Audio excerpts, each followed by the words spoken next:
Eso se lo vamos a modificar nosotros en el ventilador. Es decir, la cantidad de aire que se mueve de un lugar a otro, desde donde está la turbina hasta donde está la entrada del circuito, todo esto es el flujo de aire. Si recuerdan, les empecé a explicar que no puede haber un flujo de aire si el paciente no contrae una diafragma. Entonces, en estos pacientes que están cerrados, pues no se va a mover la diafragma, nosotros le tenemos que meter la presión para que haga las veces de ese movimiento diafragmal. Entonces, ese cambio en el gradiente de presión nos va a dar un flujo inspiratorio y ahí empieza la magia de la ventilación, ¿no? A mover ese aire que nosotros vamos a programar para que el paciente pueda tener la hematosis.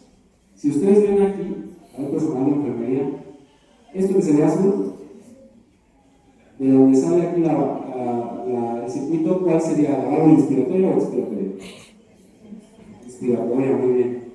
Entonces aquí se va a abrir la válvula y va a generar ese flujo de aire por todo el circuito y va a llegar a entregar la mezcla de gas al paciente. Posteriormente, el aire que sale del paciente, es lo que se ve aquí como rojito, va a llegar y se va a introducir por la válvula expiratoria. Ese es un tip que les doy. El ventilador muchas veces chilla, pita, está haciendo mucho ruido. ¿Ves por qué condensación de agua? O porque estas válvulas están mal, simplemente porque la cascada está mal, no han bajado bien seguro. Y es una situación fácil de resolver, ¿saben? Hay que tomar en cuenta que pueden pasar N cantidad de situaciones, desde donde el ventilador entrega el aire hasta que llega a los alveolos del paciente. ¿Sí? Más adelante les voy a dar un tip para poder aspirar a su paciente. Nada más viene una curva para que luego ya vaya con nosotros y nos digan, ¿dónde ya vas a aspirar? A ver cómo hiciste. Y ahí está, miren. Yo creo que todos la conocen, ¿no? Bueno, vamos un poquito más rápido. Hablar de modos de ventilación es un mundo también, pero ahorita nos vamos a quedar con los convencionales. Modos convencionales y no convencionales. Controlados por volumen y controlados por presión. El mismo modo lo dice, es control. El ventilador lleva todo el mando del paciente, es decir, la inspiración, el momento en el que el paciente inspira, aquí no va a suceder porque el ventilador lleva el control. Él va a soltar un disparo trigger y ahí va a empezar a generar el flujo de aire que nosotros le programamos. Esta la asisto controlada es donde el paciente hace un esfuerzo inspiratorio y posteriormente el ventilador desencadena un trigger y entrega el aire al flujo que le programamos y al volumen que le hemos colocado. Y estamos híbridos de CMB, ventilación intermitente sincronizada, que viene siendo una mezcla entre este y que el paciente haga esfuerzos espontáneos. Ese método antes se utilizaba para extubar o destrar a los pacientes, pero no es el único. Ya está cayendo en desuso porque los pacientes con este método hacían más asincronías, tenían más fatiga de miopatía del paciente con ventilación prolongada, etc. Entonces se ha optado por otros métodos, como el leve, o hacer la prueba espontánea, entre otras. Pero todavía nos puede servir. Es un método, como decía, que mezcla esfuerzos del paciente. Cuando el paciente hace un esfuerzo, deja el ventilador que el paciente gatille su propia respiración, y cuando el paciente no puede, entonces entra el modo controlado. ¿Sabe? Además, los más básicos son los más básicos. Obviamente, APRB queremos reclutar ese alveolo inflado para un síndrome de distrés respiratorio severo, pero pues son pacientes que tienen que estar entrenados. Por ejemplo, cuando la pandemia del COVID se lograba un reclutamiento mayor, pero son modos no convencionales que pueden llevar al BILI, la lesión por ventilación, que más adelante vamos a ver los ejemplos.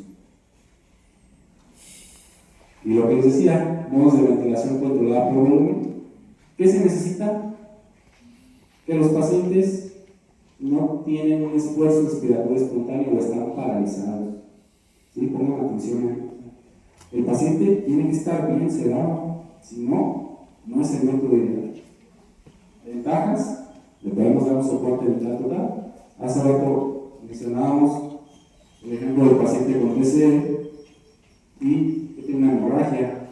Ese paciente, por ejemplo, necesita un soporte vital. A lo mejor no le pasó nada en el pulmón, pero necesita estar bien sedado, bien dormido. ¿Sí? Desventajas, no va a cambiar la respuesta porque nosotros le vamos a dar un volumen vital establecido, calculado. Si nosotros le calculamos, no sé, 420 mililitros, eso va a meter. Entonces, esa sería una desventaja. Vamos con dolores por presión. Pues aquí la variable, en la otra, obviamente del volumen, aquí va a ser el tiempo inspiratorio. ¿Sale? Si se fijan en el ventilador verde, hay una reglita que cuando ustedes le mueven a la frecuencia o al flujo, sale abajo la relación 1-2 y te ajusta el tiempo inspiratorio en automático. Pero no siempre todos los ventiladores tienen esa reglita. Entonces, vamos a volver a calcular cómo se calcula el tiempo inspiratorio.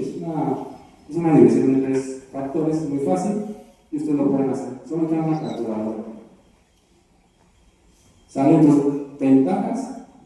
Limita el riesgo de barotrauma. Este sí nos limita el riesgo, porque nosotros estamos programando el tiempo inspiratorio y la presión que queremos. ¿Sí? Si se fijan, el tiempo inspiratorio, relación IE y frecuencia respiratoria van de la mano. Si nosotros modificamos frecuencia respiratoria y tiempo inspiratorio, se va a modificar todo esto. Entonces debe de estar en un equilibrio. Más adelante tenemos una diapo por ahí que menciona esto. ¿Sale? Entonces, esta sería una ventaja de controlados por presión. Pero se me van a preguntar, a ver, doctora, ¿usted cómo iniciar la programación por volumen o por presión? ¿Presión? ¿Por volumen? ¿Es que tiene que ser Como usted quiera. o sea, tiene que establecerse los parámetros previos antes de conectar el... Miedo. Bueno, aquí, como presión, pues, lo que tenía que hacer es conectar la ventilación mecánica a parámetros de presión, y ahí el flujo de volumen es el que sería variado. La pregunta fue, ¿qué harían ustedes? ¿Lo programan? Bien. Dale cuenta, tú vas al paciente y esto es el inicio de la programación. Muchos van a decir, por ejemplo, más así. La respuesta puede ser las dos, pero les voy a dar un tip. Depende de la patología, pero si se va a iniciar la ventilación, se recomienda por volumen, porque vamos a ver unas fórmulas, lo que dice la compañía siempre, el paciente tiene CDRA o no tiene CDRA. Es el paciente que les comentaba allá, pero no tiene CDRA. Tiene una fórmula. Es el paciente que tiene un CDRA severo, hizo COVID, neumonía, etc. Ese paciente tiene que calcular con la fórmula, entonces lo recomendable será por volumen. Y ya después es dinámico. Ustedes pueden cambiar la presión, híbrido, un modo no convencional. Es válido los dos, pero yo les recomiendo inicialmente por volumen. Son las que les comentaba. Meter más en ruido. Estas son todas las abreviaturas del ventilador de los Procter. La clase va encaminada a programar el ventilador. Si se fijan, aquí está el resumen, ¿no? Un modo controlado tiene las características. Controlado también puede ser asistido controlado. Si el paciente desencadena el trigger, si no lo desencadena, es controlado estrictamente. Puede ser un híbrido. Cuando es asistido, obviamente no va a tener asisto control y un híbrido. Y si es espontáneo, el paciente debe estar consciente. El CPAP, una de las medidas es que el paciente esté consciente, para que el paciente hace su esfuerzo, se le una presión soporte, y eso nos va a generar que el paciente pueda meter un poco más de oxígeno. No. El CPAP solo sirve para mejorar el intercambio gaseoso, pero hay una variedad que se llama BIPAP. El BIPAP solo es la mascarilla de el PIC, generalmente le dejan 5, 8. Pero si nosotros le ponemos presión, ya se convierte en un BIPAP, porque estamos iniciando en las dos fases, en la fase respiratoria y respiratoria. Y ahí variamos, ahí sí, utilizaríamos la oxigenación y con el puro CPAP vamos a estar barriendo oxígeno de CO2 nada más. Entonces, ese no es el objetivo de la clase, porque esta es otra situación, pues nos vamos a enfocar a esto. Y ahora sí,